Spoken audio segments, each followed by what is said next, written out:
Quando as pessoas falam que a economia está melhor ou pior, quase sempre na minha visão eles estão olhando para alguns indicadores e para mim muitos deles não conseguem refletir o que realmente está acontecendo nos Estados Unidos. Esses indicadores eles olham para o PIB, para a inflação oficial, para a bolsa batendo recordes, mas para mim isso só indica um direcionamento de curto prazo para o mercado. Até porque muitos desses indicadores, em 1 ou 2 meses, sofrem revisões e algumas vezes revisões grandes. Então, praticamente, eles acabam anulando os efeitos do que foi passado anteriormente. E vários dados, eles mostram que a economia americana está indo muito bem, que a economia está pujante e os Estados Unidos estão no trilho certo. Mas o que eu tenho mais visto é que já existem dois grupos dentro do mercado americano. De um lado, a gente tem quem está sobrevivendo e do outro, quem está investindo em ativos, seja no mercado acionário, metais ou criptos. Então, essa divergência desses grupos que vivem dentro de um mesmo sistema monetário, ele reflete realidades bem diferentes. E é isso que é chamado de K-shape effect, o efeito K. Uma parte da população vê patrimônio, poder de compra e opções de vida se expandirem e crescerem ano a ano. E a outra parte precisa fazer um esforço cada vez maior só para permanecer no mesmo lugar. Nos Estados Unidos isso é muito evidente. Se você comparar o preço médio de casas, por exemplo, com a renda média das famílias nos anos 70, 80, 90, e fizer o mesmo exercício hoje, o resultado é muito diferente. A casa não ficou um pouco mais cara, ela ficou várias vezes mais cara em relação à renda. O mesmo aconteceu com plano de saúde, educação universitária e, em algumas proporções um pouco menores, os alimentos. E para mim isso mostra qual que é realmente o efeito da inflação. Para mim, inflação não são os dados que o governo americano divulga. Até porque muitas vezes, quando algo está se inflando muito de preço dentro desse índice, eles resolvem fazer uma mudança de proporções. Ou seja, se algum dos alimentos base se tornam muito caros, ao invés de compor 15% do índice, ele acaba compondo 10%. E adicionam alguns componentes que não estão subindo tanto. Então eu quero explicar o que para mim é inflação. Para mim, inflação é basicamente aumento da base monetária. Então, se, por exemplo, você está em uma ilha e que o total de dinheiro circulante dessa ilha é de 1 milhão de moedas, e o controlador dessa moeda, com um discurso de querer estimular o comércio da ilha, faz uma impressão e a partir de agora existem não mais 1 milhão de moedas, mas sim 2 milhões. Então, o banco da ilha faz vários empréstimos para as pessoas e distribui esse 1 milhão adicional. Se você, por exemplo, tem uma loja de roupas, como você se adaptaria a esse aumento de base monetária? Você manteria os preços, subiria eles? E a resposta, na minha visão, é sempre depende. Por quê? Porque tudo está relacionado com oferta e demanda. Então vamos dizer que você suba o preço das suas roupas e simplesmente as pessoas param de comprar na sua loja. Você precisa fazer alguma coisa e talvez você tenha que vender os preços antigos. Ou seja, toda essa impressão não gerou a inflação teórica no teu produto. Porém, vamos dizer que você tem uma casa bem no centro da cidade. E agora que o dinheiro está circulando muito mais pela ilha, as pessoas estão loucas para comprar casas próximo de onde você mora. E a casa que você construiu, vamos dizer assim, gastando 20 mil moedas, por exemplo, agora as pessoas já te oferecem 60 mil moedas. Ou seja, esse aumento de base monetária gerou um aumento de preço muito grande nesse produto específico. Então, tudo isso é baseado em oferta e demanda. Então, levar em consideração somente a inflação divulgada pelo governo, na minha visão, é um erro gigante, porque não reflete o que está acontecendo realmente no mercado. E se a gente for analisar para onde foi direcionado esse aumento da base monetária, que principalmente foi realizado ali em 2020, a gente vê imóveis se multiplicando e principalmente a bolsa de valores explodindo em setores como o de tecnologia. Então, se a gente for pensar dessa maneira, a gente consegue dizer que o CPI divulgado, que reflete essa inflação americana, e o aumento do valor das ações, corresponde efetivamente a um crescimento do país? Para mim, não, nem um pouco. Só mostra para onde que estava sendo direcionado esse dinheiro, que entrou em circulação nesses últimos anos. E esse é o primeiro ponto que eu quero falar. Tudo isso é perda estrutural do poder de compra da moeda. Porque o salário ele pode até subir nominalmente, mas ele não acompanha essa valorização exacerbada dos ativos, de casas e ações. E quem não está investindo passa a correr atrás de um alvo que se move cada vez mais rápido. Quando você mede isso em dólar, a distorção fica, na minha visão, ainda mais clara. O dólar não é só a moeda dos Estados Unidos, ele é a unidade de conta do sistema financeiro global. Tudo é precificado em dólar. Direta ou indiretamente, tudo é. E quando os ativos sobem muito mais rápido do que os salários em dólar, o que está acontecendo não é um crescimento saudável da economia, é uma redistribuição do poder de compra. E esse efeito vem se formando há décadas. Para entender por que, a gente precisa voltar um pouco no tempo e entender como o mundo foi financiado depois da Segunda Guerra Mundial. Então, após a Segunda Guerra, os Estados Unidos eles assumiram o papel de financiador do mundo. Então, eles bancaram a reconstrução da Europa, criaram instituições multilaterais, expandiram o crédito para o mundo inteiro e consolidaram o poder da moeda no sistema mundial. Só que esse processo todo, ele exigiu o endividamento americano.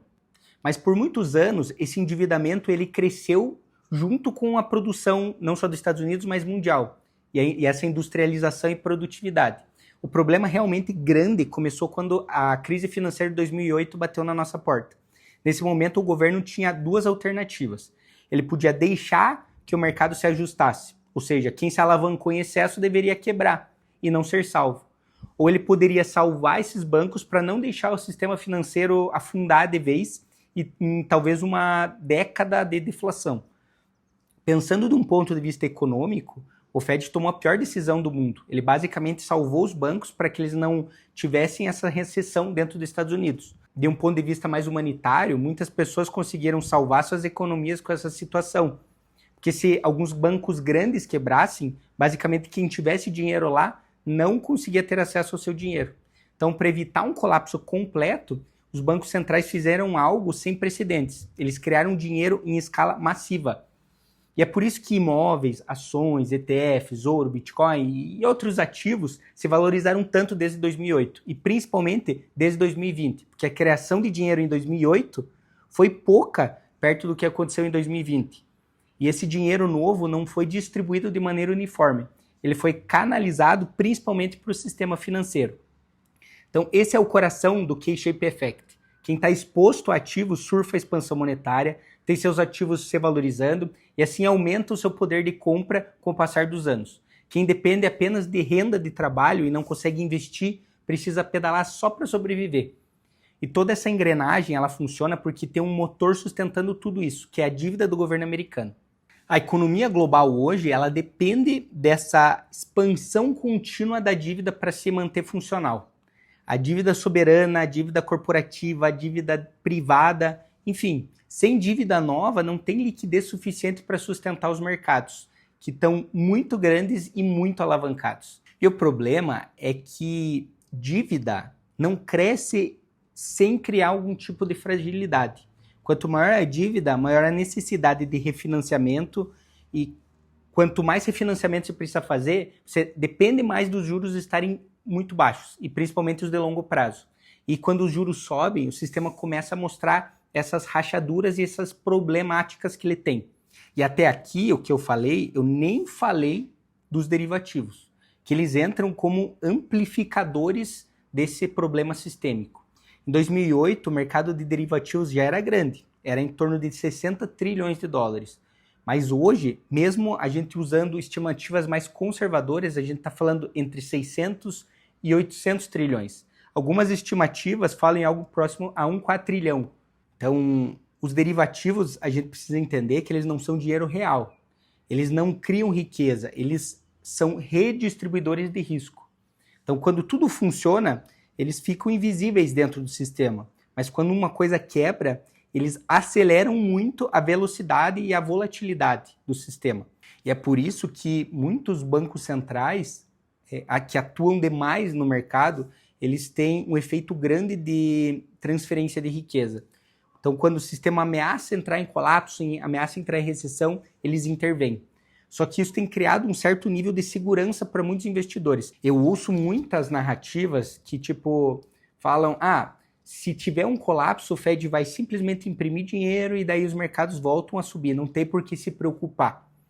No meu modo de ver, quem fala isso é porque realmente não entende como funciona o sistema monetário mundial. O Fed precisaria fazer um QE possivelmente, pelo menos, na minha visão, umas 5 vezes maior do que ele fez em 2020. Ou seja, não tem mais como, o preço de tudo ia simplesmente explodir caso isso acontecesse. E o dólar simplesmente ia perder totalmente o seu poder de compra. E, bom, ativos como ouro, prata, Bitcoin ficariam em êxtase com uma situação dessa, né? Tá, eu acho que isso não vai acontecer. Eu acho que tem possibilidade, né? Porque tudo pode acontecer. Mas eu acho que é um nível de responsabilidade com a população gigantesco. E o sistema é tão complexo hoje em dia que podem ser criadas novas formas de expansão e possivelmente vão. Mas a gente precisa ver o que vai acontecer e qual a decisão vai ser tomada quando o colapso acontecer. Se essa intervenção vier, não vai salvar o poder de compra da moeda, ela só vai servir para salvar o sistema financeiro. E o custo vai ser a diluição da moeda. Porém, isso vai ajudar principalmente na dívida americana, porque o dólar vai perder muito valor e fica, em teoria, mais simples de pagar essa dívida. Mas tem outros fatores também, porque o custo dos juros que estariam nos Estados Unidos seriam altos. Mas, enfim, o que eu quero dizer é que não é tão simples fazer essa chamada impressão de dinheiro, porque dessa vez ela levaria a consequências muito rápidas, na minha visão. E esse processo cria um ponto de virada estrutural. Por que eu falo isso? Porque a gente está em um momento que o retorno do capital está superando de forma muito grande o retorno do trabalho. E a partir daí, trabalhar mais não garante avanço econômico. Mas possuir ativos passa a ser uma condição necessária para não ficar para trás. A gente está falando que investir ganha mais do que trabalhar. E a gente não está no começo desse movimento. Na minha visão, esse ponto de virada já aconteceu. A gente já conseguiu ver os efeitos sociais que estão por toda parte dentro dos Estados Unidos. Frustração da população, endividamento, isso também leva à radicalização política também, e uma sensação que o sistema está corrompido. E ao mesmo tempo o mercado financeiro viveu uma das melhores e maiores expansões da história. Se a gente for ver, de 2009 até agora, o Nasdaq saiu de 1.000 para 26 mil pontos em mais de uma década. Isso não é normal. A gente não está falando de uma empresa específica, mas de um índice. Isso é uma compressão extrema de uma mola. E o que acontece quando essas molas são comprimidas? Elas acumulam energia. E o problema é que ninguém sabe exatamente quando ela vai soltar. Pode ter mais euforia e comprimir ainda mais. Mas quanto mais tempo essa compressão dura, mais violenta tem de ser a liberação quando ela acontecer. E é por isso que eu não acredito que a solução seja sair do mercado nesse momento. Porque pode comprimir ainda mais. Quem está de fora dos ativos está perdendo uma valorização muito grande frente ao dólar. Então a minha estratégia é simples, ir descascando as posições conforme elas vão subindo, mas mais importante que isso é estar preparado e protegido. Eu não acredito em estar exposto sem proteção nesse momento, principalmente agora. E o que eu venho estudando há anos é como atravessar esse período mantendo exposição e ganhando com a valorização desses ativos, ao mesmo tempo que eu tenho estruturas de proteção que funcionem enquanto esse estresse chegar. Então eu estou gastando em proteções ao longo dos últimos meses cerca de 0,2% ao mês. Ou seja, se você for pensar, aproximadamente 2,5% ao ano. Para alguns de vocês pode aparecer bastante até como proteção. Mas como eu estou exposto em ativos, eu consigo rentabilizar essa minha posição usando meus ativos em si. Assim, basicamente, eu acabo não tendo gasto para essas proteções. E aqui envolvem proteções de curto prazo, proteções de longo prazo, tanto aqui no Brasil quanto no mercado americano.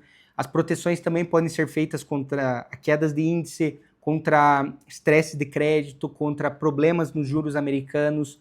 Eu acredito muito que grandes crises, elas são eventos de redistribuição. São momentos em que o patrimônio muda de mãos muito rapidamente. E quem entende o sistema e se posiciona de forma conservadora nesse momento, sem alavancagem, se protegendo, não apenas vai sobreviver, mas ganhar dinheiro com esse caos. Ninguém sabe exatamente o dia que vai acontecer, nem a hora, mas a história mostra que esse evento sempre chega. E quando ele chega, ele não dá tempo de se preparar. Você precisa já estar protegido. Se você quer entender como estruturar a sua carteira para atravessar esse momento, se proteger e possivelmente transformar essa crise na maior oportunidade de investimento da tua vida, eu te convido a preencher o formulário abaixo e falar diretamente comigo. Eu vou deixar outros vídeos aqui como sugestão para vocês. Não esqueça de compartilhar esse vídeo, de curtir o canal e curtir o vídeo também. Um abraço a todos.